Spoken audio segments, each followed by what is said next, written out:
क्या हुआ? गाड़ी बंद पड़ गई है, चल ही नहीं रही। मैंने बोला था तुझसे ट्रिप के पहले एक बारी गाड़ी पूरी तरीके से चेक करवा लिया कर, पर तेरी आदत। ओ कम ऑन गाइस, हो गया सो हो गया। अब आगे देखते हैं क्या करना है। 4 दोस्त जंगल के बीचों बीच फंस गए थे। उनकी गाड़ी मनाली जाते वक्त बीच रास्ते में ही खराब हो गई। अब उनको ये समझ नहीं आ रहा था कि वो क्या करें। सौरभ बार बार ट्राई कर रहा था कि किसी भी तरीके से ये कार चल जाए, लेकिन कार का इग्निशन बार बार जलकर बंद हो रहा था। पूजा और नैना घने जंगलों को देखकर काफ़ी ज़्यादा डरी हुई थी और करण उन लोगों को सांत्वना दे रहा था कि किसी भी तरीके से हम लोग सेफ रहेंगे। थोड़ी देर बाद जब बार बार के कोशिशों के बाद भी गाड़ी नहीं चली तो सौरभ आकर बोलता है, ये गाड़ी तो अब नहीं चलेगी, हमें कुछ और रास्ता सोचना है। करण उसको देखते हुए बोलता है, कुछ और रास्ता? तुम्हारा दिमाग खराब है? इस घने जंगल में कहाँ जाएंगे हम? यहाँ तो रास्ता ही नहीं दिखाई दे रहा, तू रास्ते की बात कर रहा है। अब गाड़ी नहीं चल रही तो मैं क्या करूं यार, तू भी तो समझ। उन दोनों का झगड़ा देखकर पूजा और नैना दोनों परेशान हो जाती हैं और उन दोनों को चुप रहने को बोलती हैं। ये कार को यहीं लॉक करके रख देते हैं और थोड़ी दूर जाकर देखते हैं अगर कोई रास्ता मिलता है या कोई घर मिलता है तो। चारों अपनी सहमति जताते हैं और कार को लॉक करके वहीं छोड़कर आगे बढ़ने लगते हैं।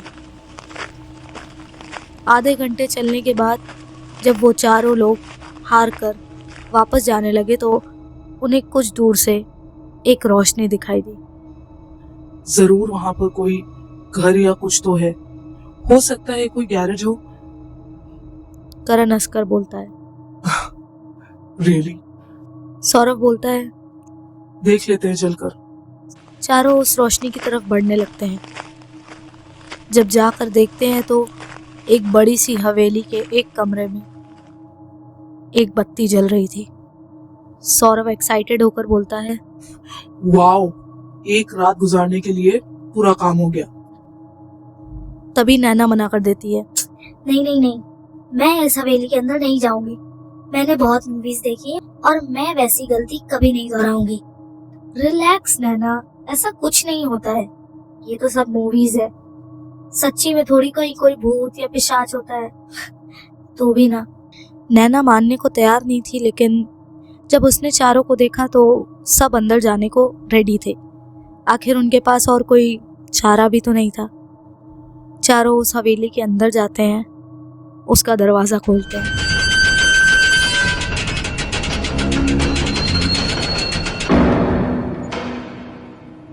जब चारों आसपास देखते हैं तो वहाँ का ना कोई केयरटेकर था, ना ही वहाँ पर कोई दिखाई दे रहा था। इससे ये साफ जाहिर था कि वो हवेली काफ़ी सालों से या काफ़ी महीनों से खाली पड़ी है। चारों अंदर जाते हैं और हवेली को पूरा देखने लगते हैं। वो जगह जितनी वीराना थी उतनी ही खूबसूरत भी थी।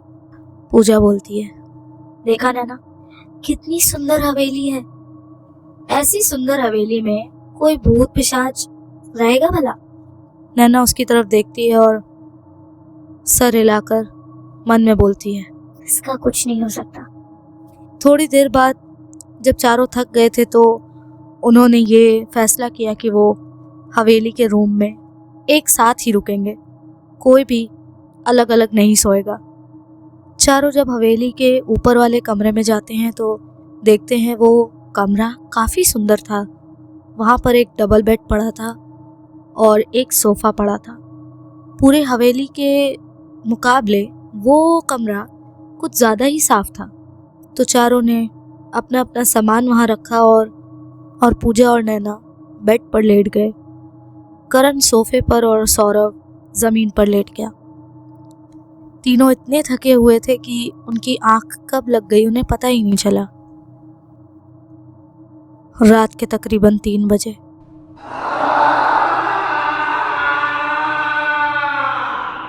एक भयानक चीख से नैना की आंखें खुल जाती हैं और उसकी नींद टूट जाती है।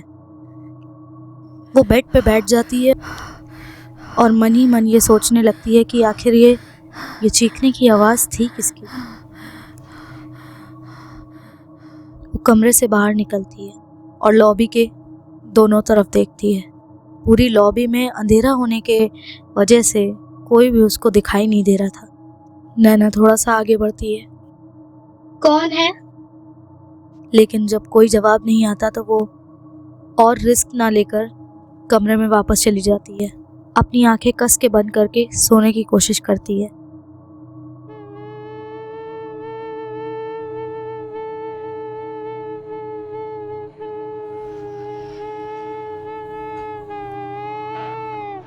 इस बार रोने की आवाज ने नैना की आत्मा को झकझोर कर रख दिया था।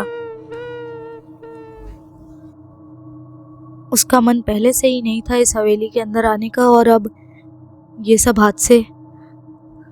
इस बार वो सौरभ को उठाती है। सौरभ, सौरभ प्लीज उठो जल्दी। देखो कोई रो रहा है। कौन है नैना? मुझे तो कोई आवाज नहीं आ रही है। सौरभ को आवाज ना आने की वजह से वो दोबारा सो जाता है। नैना अब और परेशान हो गई थी। उसकी नींद उड़ चुकी थी। उसको आवाज आ रही थी और सौरभ को नहीं, तो उसको ये समझ में आ गया था कि ये आवाज किसी और को शायद ही आए। दोबारा आवाज सुनकर नैना से रहा नहीं जाता और वो वापस से कमरे के बाहर निकलती है। लॉबी से होते हुए ऊपर की बालकनी में आती है और नीचे पूरे हॉल को देखती है तो कहीं पर कोई भी नहीं था, लेकिन अभी भी हल्की सी रोने की आवाज आ रही थी।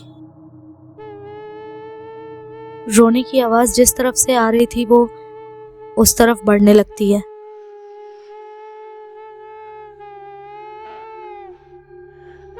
उस कमरे के दरवाजे पर अपना कान रखकर उस आवाज को ध्यान से सुनती है तो रोने की आवाज और तेज हो जाती है। धीमे धीमे नैना डर डर के उस दरवाजे को खोलती है और देखती है तो अंदर कोई भी नहीं था। वो कमरे का दरवाजा बंद करके वापस जाने को मुड़ती है, लेकिन जैसे ही वो 4 कदम आगे बढ़ती है दरवाजा अपने आप खुल जाता है। नैना पीछे पलट कर देखती है और वो अपने कमरे की तरफ भागती है जहां पर पूजा, सौरभ और करण सो रहे थे। वो चिल्लाते हुए आती है और उसकी चीख से तीनों जग जाते हैं। करण उसको इतना डरा हुआ देखकर पूछता है, नैना क्या हुआ? तुम ठीक तो हो? नैना कुछ भी नहीं बोल पा रही थी, जैसे भय की वजह से उसकी आवाज ही ना निकल रही हो। पूजा उसको बेड पर बैठाती है और उसको एक गिलास पानी देती है। नैना पानी पीती है और लंबी लंबी सांसें लेती है।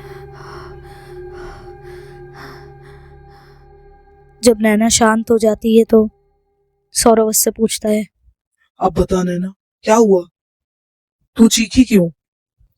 मैंने तुम तीनों से कहा था ना, इस हवेली में जरूर कुछ होगा। ये भी बाकियों की तरह हॉन्टेड है। मैंने रोने की आवाज सुनी और मैं जब उस कमरे में गई तो मुझे एक भयानक सी औरत दिखी जिसके पूरे शरीर पर घाव थे। पूजा हंसने लगती है। तू फिर से प्रैंक कर रही है ना? मुझे पता था ये यही करेगी। नैना बहुत थके हैं यार, कल मनाली निकलना है, तू प्लीज सो जाएगी? नैना फ्रस्ट्रेट हो जाती है और चिल्लाकर बोलती है, तुझे समझ नहीं आ रहा है? मैं झूठ बोलूंगी तुझसे? मैं कोई प्रैंक नहीं कर रही हूँ, मेरा यकीन कर। तो सौरभ उसकी हालत देखकर उसको कंधे से पकड़ता है। हम यकीन कर रहे हैं तुम पर। तू बिल्कुल परेशान मत हो, तुझे कुछ नहीं होगा। तो हम लोग चलकर उस कमरे में दोबारा चेक कर लेते हैं। तो सब हाँ में सर हिलाते हैं। नैना चारों को उस कमरे तक लेकर जाती है। करण उस कमरे का दरवाजा खोलता है और अपनी मोबाइल टॉर्च से पूरे कमरे को चेक करता है, पर वहां कोई भी नहीं था। पूजा लंबी सांस लेती है और बोलती है, देखा, बोला था मैंने, ये इसकी पुरानी आदत है, कुछ नया नहीं है। नैना बस कर यार, थक गए हैं, बोला है ना, सोना है यार। जब नैना की कोई बात नहीं मानता तो नैना भी हार कर मान लेती है शायद वो उसका भ्रम होगा, और चारों वापस से कमरे में चले जाते हैं। पूजा भी नैना को समझाकर उसको सुला देती है और बाद में खुद भी सो जाती है। तकरीबन 10-15 मिनट बाद पूजा की आवाज से नींद खुलती है। अपने बगल में देखने के बाद वो पाती है कि नैना बेड पर नहीं है। वो सौरभ और करण को देखती है तो वो लोग अभी भी नीचे सो रहे थे। पूजा रूम से बाहर उसको ढूंढने जाती है तो लॉबी के एंड में उसे नैना खड़ी दिखाई देती है।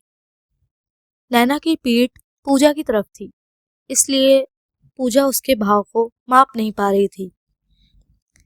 पूजा उसकी तरफ बढ़ती है और उसको आवाज देकर बुलाती है, नैना, नैना आर यू ओके? चलो सो जाओ, क्या कर रही हो? जब नैना का कोई जवाब नहीं मिलता तो पूजा धीरे धीरे उसकी तरफ बढ़ती है और उसके हर एक कदम के साथ नैना का एक कदम आगे की ओर बढ़ता है। इस तरीके से पूजा पीछा करते करते एक कमरे में जाती है और वो वही कमरा था जहां पर नैना उन चारों को लेकर आई थी। इधर कमरे में नैना वापस आती है और देखती है तो बेड पे पूजा नहीं थी। पूजा कहाँ गई? कि तभी पूजा के चीखने की आवाज आती है। आवाज सुनकर नैना घबरा जाती है और सौरभ और करण को उठाती है। सौरभ देखो, पूजा के चिल्लाने की आवाज आई है सौरभ।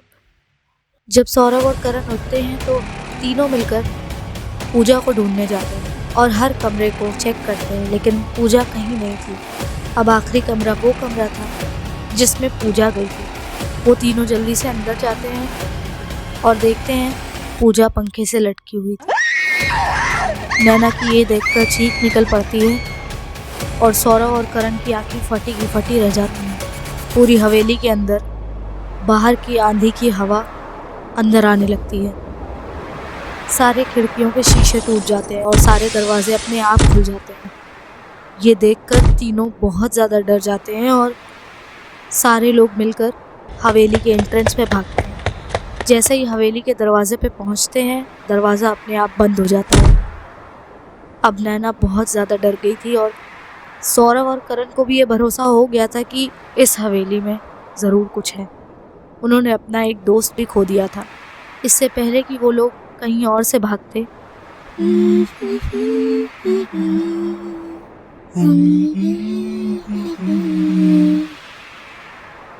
अचानक से गुनगुनाने की आवाज़ बंद हो जाती है और वो लोग अपने चारों तरफ देखते हैं, लेकिन उन्हें कोई दिखाई नहीं दे रहा था। जब वो लोग सीढ़ियों पर देखते हैं तो वहाँ पर पूजा खड़ी थी। पूजा का चेहरा उसके बालों से ढका हुआ था तो कुछ साफ दिखाई नहीं दे रहा था। पूजा नीचे चलती हुई आती है। नैना डर के करण के पीछे हो जाती है और पूजा धीमे धीमे नीचे आने लगती है। पूजा तो उस कमरे में पंखे से, ये कैसे हो सकता है? पूजा तुम ठीक हो? करण और सौरभ दोनों उसको बुलाने की कोशिश करने लगते हैं पर नैना मना कर देती है। नहीं, ये हमारी पूजा नहीं है। इसको आवाज मत दो प्लीज। ये जरूर वही बुरी आत्मा है। इस बात पर पूजा जोर जोर से हंसने लगती है। उसको ऐसा हंसता हुआ देख नैना, सौरभ और करण तीनों बहुत ज्यादा भयभीत हो जाते हैं। पूजा प्लीज हमें छोड़ दो। हमने तो तुम्हारा कुछ नहीं बिगाड़ा। पूजा पूरी सीढ़ियां उतरने के बाद नीचे हॉल में खड़ी हो जाती है और अचानक से मानो कोई अदृश्य शक्ति उसको हवा में उड़ा देती हो और उसके साथ साथ उड़ती है नैना। दोनों को हवा में देखकर जब करण पूजा से कुछ कहने जाता है तो पूजा अपने हाथ से दीवार पे मार देती है और सौरभ उसको बचाने के लिए जाता है तो पूजा फिर से सौरभ को भी दूर ढकेल देती है। दोनों लोग बेहोश हो गए थे और अब बचे थे तो नैना और पूजा। नैना उससे बहुत विनती करती है कि वो उसे छोड़ दे, लेकिन पूजा उसकी एक नहीं सुनती। और सुनती भी कैसे, पूजा तो मर चुकी थी। तुम लोग मेरी हवेली में आए हो, तुम लोगों को मैं जिंदा नहीं छोड़ूंगी। पिछले 50 सालों से इस हवेली में किसी ने कदम भी नहीं रखा, और तुम लोगों ने कदम रखने का सोच भी कैसे लिया? पूजा बोलती है तो नैना उससे माफी मांगने लगती है। प्लीज, हमसे बहुत बड़ी गलती हो गई। मैंने मना किया था, लेकिन किसी ने मेरी बात नहीं सुनी। हमें छोड़ दो, हम वापस कभी नहीं आएंगे इस हवेली में। पूजा दोबारा हंसने लगती वापस तो तुम लोग तब आओगे ना, जब तुम लोग यहाँ से निकल पाओगे। और ये बोलकर वो जोर जोर से हंसने लगती है। पूजा अपने हाथ हवा में उठाती है जैसे कि नैना की गर्दन पकड़ रही हो। नैना का दम घुटने लगता है। नैना अपना गला पकड़ती है और करण और सौरभ को आवाज़ देती है, लेकिन कोई फायदा नहीं था। धीरे धीरे करके नैना की सांसें थम जाती हैं और वो ज़मीन पर गिर जाती है। पूजा भी ज़मीन पर उतरती है। इतने में सौरभ और करण दोनों उठ के खड़े होते हैं और नैना को ज़मीन पर देखकर वो लोग परेशान हो जाते हैं। सौरभ रोने लगता है कि आखिर उसकी वजह से ये सब हुआ। ना वो उस ट्रिप को प्लान करता और ना ही वो लोग आते। वो जाकर नैना की बॉडी के पास रोने लगता है। करण पूजा को देखता है और बोलता है। क्यों क्यों कर रही हो तुम ऐसा? पूजा हंसती है और फिर से बोलती है। गलती की है तुम लोगों ने, अब सजा तो तुम लोगों को मिलेगी। पूजा के इस बार हंसने पर इतना शोर होने लगता है कि करण और सौरभ को मजबूरन अपने कानों पर हाथ रखना पड़ता है, लेकिन उस शोर का थमने का नाम नहीं था। उन दोनों के कानों से खून निकलने लगता है और वो लोग भी चिल्लाने लगते हैं। पूजा उन दोनों का गला पकड़ती है, उन दोनों का गला इस तरीके से दबाती है कि उन लोगों को एक पल का भी मौका नहीं मिलता सांस लेने का। धीमे धीमे करके उनका भी अंत नैना की तरह हो जाता है। जब तीनों मर जाते हैं तो पूजा के जिस्म से एक काली रूह बाहर निकलती है और पूजा उन तीनों को देखकर चीख पड़ती है। नहीं, ये कैसे हो सकता है? ये सब कैसे हुआ? नैना, सौरभ। वो तीनों को उठाने की कोशिश करती है। इन सब को तुमने मारा है पूजा? मैंने नहीं मारा। हाँ, इन सब को तुमने मारा है। पर मैं तो बेहोश हो गई थी। फिर मैं यहाँ कैसे आई? तुम्हारी ईर्ष्या ने नैना को खत्म कर दिया, और जब सौरभ और करण उसे बचाने आए तो तुमने उन्हें भी मार डाला। बहुत गलत किया। नहीं, तुम झूठ बोल रही हो। मैंने किसी को नहीं मारा। तुमने ही मारा है। तुम नैना से जलती थी ना कि वो तुमसे ज्यादा सुंदर है, इसलिए तुमने उसे मार डाला। पूजा ये सुनकर पागल हो जाती है और अपने कानों पर हाथ रखकर जोर जोर से चिल्लाने लगती है और चिल्लाते चिल्लाते वहीं बैठकर रोने लगती है। हाँ, मैं नैना से जलती थी, लेकिन मैं उसको कभी भी नुकसान नहीं पहुंचाना चाहती थी। ये सब मैंने नहीं, ऐसा नहीं हो सकता। मैंने ये सब नहीं किया है। पूरी हवेली से बस पूजा की आवाज ही गूंज रही थी, लेकिन अब उसके रोने का जवाब देने वाला भी कोई नहीं था। तो बस इतनी सी थी आज की कहानी। आई होप आप लोगों को कहानी पसंद आई हो, और अगर आई है तो बिना कुछ सोचे समझे मेरे चैनल को सब्सक्राइब, मेरे वीडियो को लाइक और अपने फ्रेंड्स और फैमिली के साथ ज़रूर शेयर करें। कमेंट्स में अपने सजेशन देना बिल्कुल ना भूलें, और मुझे मेरे व्हाट्सएप और इंस्टाग्राम पर फॉलो करें, जहां पर आपको स्टोरी अपडेट्स रेगुलर मिलते रहेंगे। मिलते हैं अगली कहानी के साथ, तब तक के लिए अलविदा।